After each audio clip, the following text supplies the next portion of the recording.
Monday mga mare at pare! What a premiere para sa Pinoy Big Brother Celebrity Collab Edition! Usap-usapan pa rin ang mga ganap at twists kagabi. Narito po ang latest.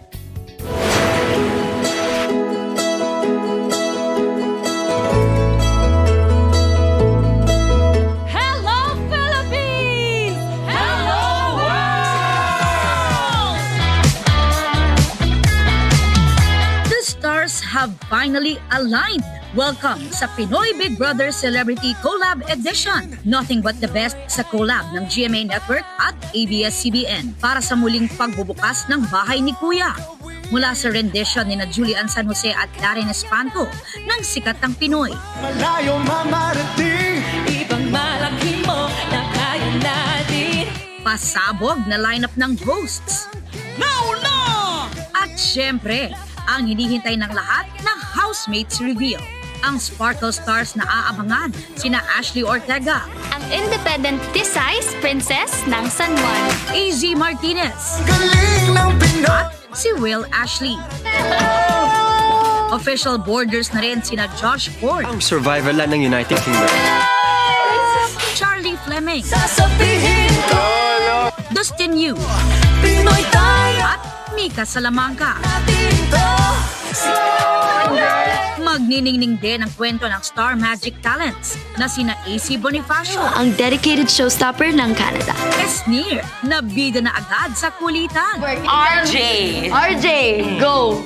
Robbie Domingo!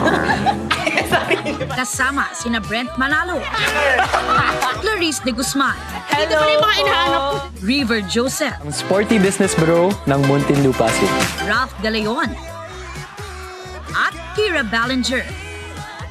Trending na agad ang pagpasok at unang pagkikita nila sa Big Brother House. Kapuso, Mint Kapamilya!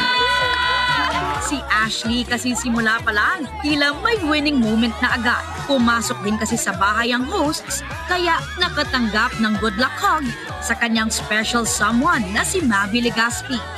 Is it even a PBB edition kung wala ang sunod-sunod na twists? Si Ivana Alawi tatambay rin sa bahay ni Kuya as a guest pero magpapanggap na housemate. Present din as the 8th official Kapuso housemate, si My Ilonggo Girl star Michael Sager. At ang pa-cliffhanger ni Kuya kagabi, ang hosts na inakalang may hi-hello lang with housemates, may task pala. Uy! May taping ako bukas! Ako may mga anak ako nag-iintay sila sa bahay. Magtatagumpay kaya ang hosts na makabalik sa outside world? Abangan yan 10 p.m. tuwing weeknights sa GMA at 6:15 p.m. naman tuwing weekends. May live stream din sa kaparehong oras sa Pinoy Big Brother YouTube page, Kapamilya Online Live at I Want TFC. Aubrey Carampel nagbabalita para sa GMA Integrated News. Natin, sikat ang Pinoy. Ito na ang mabibilis na balita. Pumambalang ang multipurpose vehicle na yan sa bahagi ng Bonnie Avenue sa Mandaluyong. Tumagilid ang sasakyan matapos aksidenteng bumangga sa Center Island ng kalsada. Ayon sa isang lokal na opisyal, umaambon noon kaya posibleng nawala ng kontrol ang driver sa madulas na daan. Sugatan ang 5 sakay ng MPV kabilang ang 2 senior citizen. Wala pa silang pahayag. Naitayo at naitabi naman ang MPV. Tumagilid din ang SUV na yan sa bahagi naman ng Marcos Highway sa Pasig. Yan ay matapos nitong araruhin ng 4 na concrete barrier at 2 plastic barrier. Nagkalat ang debris ng mga nasirang barrier na nagkakahalaga ng mahigit 30,000 piso. Ligtas at walang tinamong sugat ang senior citizen na nagmamaneho ng sasakyan. Kwento niya, madilim daw noon at walang reflector ang mga natumbok niyang barrier. Samantala, nasa 8 bahay ang natupok sa sunog sa Parañaque. 6 na alagang aso po naman ang nasawi. Balitang hatid ni Bam Alegre. Nagliyab ang bahagi ng Espiritu Compound sa Barangay San Dionisio, Parañaque City bago mag-alas 10 kagabi. Kuha ito ng isa sa mga nasunugan. Sa tindi ng apoy, agad itinaas ng Bureau of Fire Protection ang sunog sa ikalawang alarma. Hindi bababa sa 8 truck ng bumbero ang kinailangan rumisponde. Nakontrol ang sunog bandang alas 11. Tuluyan naman itong naapula bago maghating gabi. Compound siya, medyo May pagkalumaan naman yung bahay. Kaya light material sa mga ano niya, yung mga kisame. Kaya madaling kumalat. Sa tansya ng Bureau of Fire Protection, 8 bahay ang natupok ng apoy. Apektado ang 10 hanggang 15 pamilya. Walang naiulat na sugatan o nasawi sa mga residente. Pero sa kasagsagan ng sunog, tumambad sa isa sa mga residente ang masamang balita. Hindi nakaligtas ang 6 nilang alagang mga aso na pawang mga nakatali ng maganap ang sunog. Nasa trabaho raw noon si Hilda at ang kanyang asawang stroke survivor ang naiwan sa kanilang bahay. Isang himala na raw na nakalabas pa siya ng bahay. Asawa ko lang yung natitira na iwan. Buti nga nakalabas. Yan no, hindi makalakad yan. Tapos 6 na aso ko po wala. Patay lahat. Bam Alegre, nagbabalita para sa GMA Integrated News. Kaugnay ng pag-issue umano ng warrant of arrest mula sa International Criminal Court laban kay dating Pangulong Rodrigo Duterte, kausapin natin si former Integrated Bar of the Philippines President, Attorney Domingo Cayosa. Magandang umaga at welcome po sa Balitang Hali. Good morning, Rafi, at magandang umaga sa nakikinig at nanonood sa inyong programa. Opo, paano po ba yung proseso ng pagsisilbi ng warrant of arrest mula sa International Criminal Court laban sa isang akusado? Kapag maglabas ng warrant of arrest ang ICC, ipapaalam ito sa bansa na kung saan yung gustong arestuhin.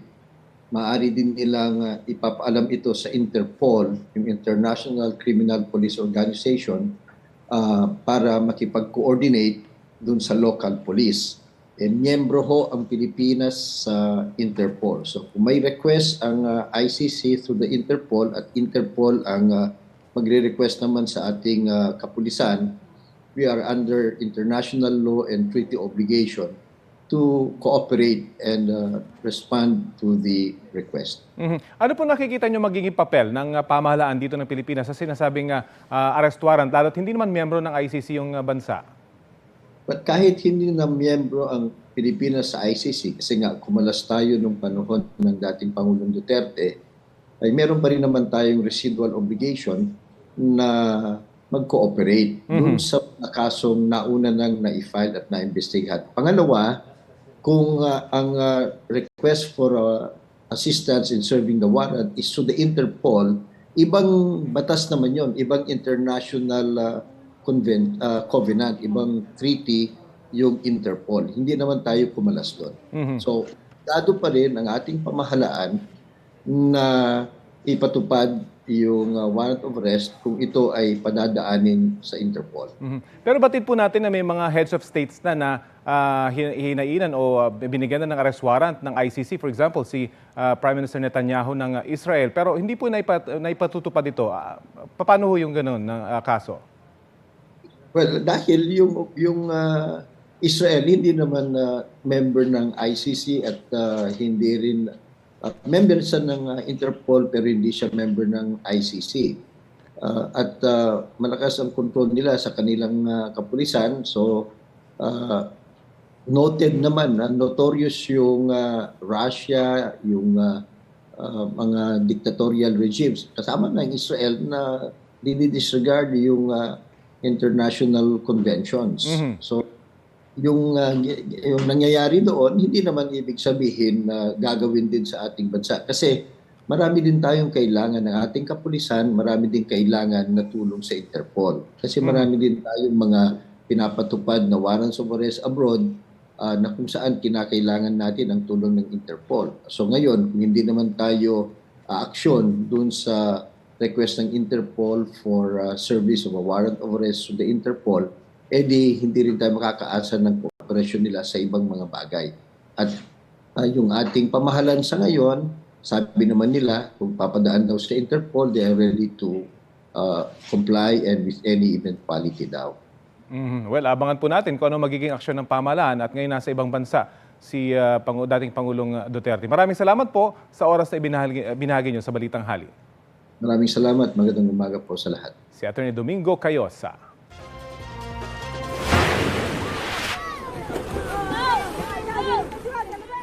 Tulong-tulong ang mga residenteng yan sa pagtutulak ng butanding na napadpad sa baybayin ng Lingayen, Pangasinan. Na-stranded po ang dambuhalang hayop sa lugar matapos sundan ang mga lambat ng mga mangingisda. Tagumpay naman na naibalik sa malalim na bahagi ng dagat ang butanding matapos ang 30 minuto sa tulong din po ng dalawang bangka. Ayon sa fishery expert na si Dr. Wesley Rosario, ang pagkakapadpad ng butanding sa lugar ay indikasyon ng masaganang lamang dagat doon. Posible raw kasing hinahabol nito ang mga maliliit na hipon na karaniwan nitong kinakain.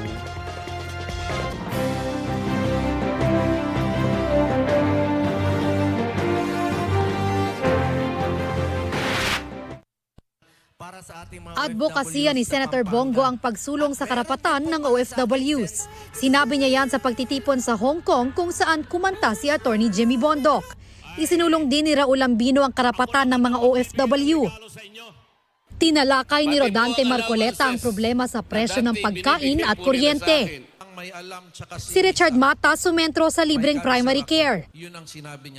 Tinalakay ni Attorney Vic Rodriguez ang ambag ng OFW sa ekonomiya. Binigyang diin ni Philip Salvador ang seguridad at kontrakrimen. Nakipag-usap si Senator Amy Marcos sa ilang sektor sa Tatalon, Quezon City. Human rights at women empowerment ang isinusulong ni Heidi Mendoza. Nakiramay si Ariel Querubin sa dalawang nasawing Air Force pilots. Nag-motorcade si Senator Francis Tolentino sa QC at Maynila. Sa North Caloocan, nag-motorcade si Benhur Abalos. Binisita ni Senador Bong Revilla ang mga OFW sa Singapore. Nagpasalamat si Senador Lito Lapid sa kanyang mga taga-suporta sa Iriga City. Nagmarcha sa Laguna kasama ang labor leader sina Jerome Adonis, Alin Andamo, Arlene Brosas at Amira Lidasan. Sa Caloocan, problema sa agrikultura ang tinalakay ni Bonifacio Bosita. Sa Tarlac, nakipag-usap sa mga kabataan at magsasaka si Teddy Casino. Paglaban sa illegal drugs ang tinalakay ni Senator Bato de la Rosa sa Gensan. Sa Iloilo City, nakiisa sa protest caravan si Modi Floranda, pati si Mimi Doringo, pagkontra ito sa jeepney phase-out. Nakipagpulong si Luke Espiritu sa mga magsasaka sa Don Carlos Bukidnon. Kasama niya si Lodi de Guzman. Patuloy naming sinusundan ang kampanya ng mga tumatakbong senador sa eleksyon 2025. Bea Pinlac, nagbabalita para sa GMA Integrated News. Dahil panahon ng eleksyon, patuloy ang pangangampanya ng mga kandidato sa iba't ibang lugar sa Pilipinas. Saan-saan nga bang lugar sa bansa ang may pinakamaraming botante? Sa mga rehiyon, Region 4A o Calabarzon ang may pinakamalaking bilang. Mahigit 9.7 million ang botante roon, halos 9 na beses na mas marami sa mahigit 1.1 million voters sa Cordillera Administrative Region na may pinakakaunting botante. Kasunod ng Calabarzon ang Region 3 na may halos 7.7 million. National Capital Region o Metro Manila na mahigit 7.5 million. Top 4 at top 5 ang Region 7 o Central Visayas at Region 5 o Bicol Region na parehong may mahigit 4 million na botante. Kung probinsya naman ang usapan, number 1 dyan ang Cebu Province. Mahigit 3.4 million ang rehistradong botante roon. Sumunod ang Cavite na may mahigit 2.4 million voters. Pasok sa top 5 provinces ang Bulacan, Pangasinan at Laguna na pawang may mahigit 2.1 million registered voters. Kung lungsod naman ng Batayan, Quezon City ang may pinakamaraming bilang kung saan halos 1.5 million ang botante. Mas marami pa yan kaysa sa 70 probinsya sa bansa. Kasunod ng QC ang Maynila, Davao City, Caloocan at ang Cebu City. Sa mga itinuturing namang vote-rich municipalities, marami ang mula sa Rizal Province. Pasok sa top 5 ang Rodriguez na nangunguna sa listahan, Cainta na pangalawa, pati na Taytay na pang-apat. Pangatlo ang Tanza Cavite, habang pang-lima ang Santa Maria, Bulacan. Kung yan ang mga lugar na may pinakamaraming botante, may mga bahagi naman ng bansa na kakaunti lang ang rehistrado. Saan-saan nga ba yan? Sa mga probinsya na may pinakamalit na bilang ang Batanes na halos 14,000 lang ang botante. Malayo sa sumunod sa listahan na Camiguin na may mahigit 66,000 registered voters. Mahigit 80,000 naman sa Siquijor, Dinagat Islands, pati na Apayao. May mga lungsod naman na mas kakaunti lang sa 40,000 ang botante. Kabilang dyan ang Palayan, Nueva Ecija, Vigan, Ilocos Sur, Canlaon, Negros Oriental, Candon, Ilocos Sur at Batac, Ilocos Norte. Sa mga bayan naman, hindi pa umabot na 1,000 ang may pinakakaunting botante sa bansa. 819 lang ang nakarehistro sa Kalayaan sa Palawan. Halos puro bayan naman sa Batanes ang sumunod dito tulad ng Uyugan, Ibana, pati na Sabtang. Mahigit 1,000 lang din ang mga botante sa Carasi, Ilocos Norte. Mga kapuso, sa eleksyon sa Pilipinas, pare-pareho ang halaga ng bawat boto pagdating sa bilangan. Wala yan sa liit o laki ng inyong lugar. Kaya galing man kayo sa maliit na bayan o sa malaking lungsod, tandaan na pantay-pantay ang kapangyarihan ng ating mga boto.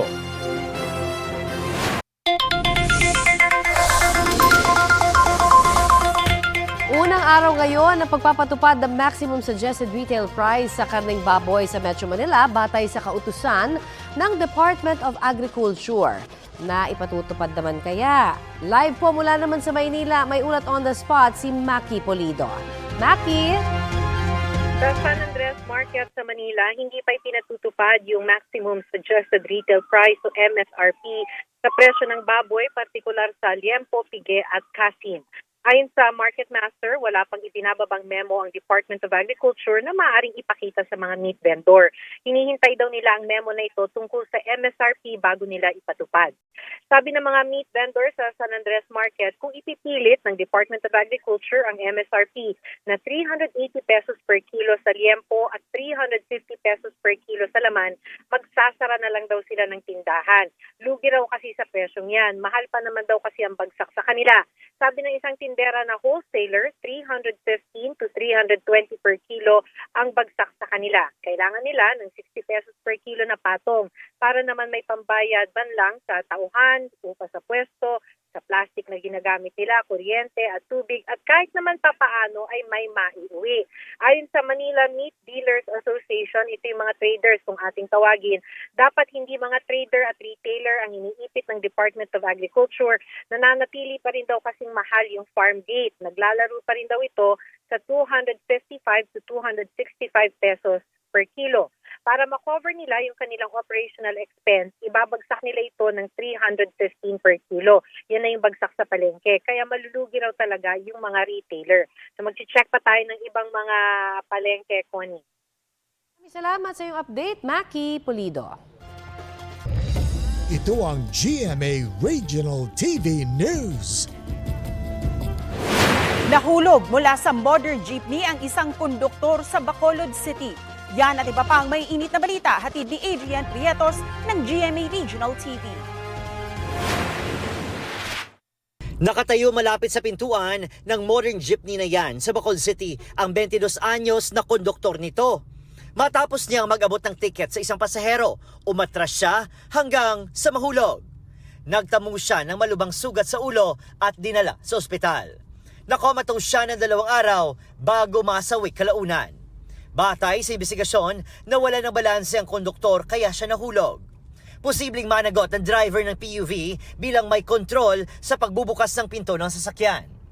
Hindi pa nagdedesisyon dito ang pamilya ng biktima dahil inaayos pa nila ang pagpapalibing sa kanya.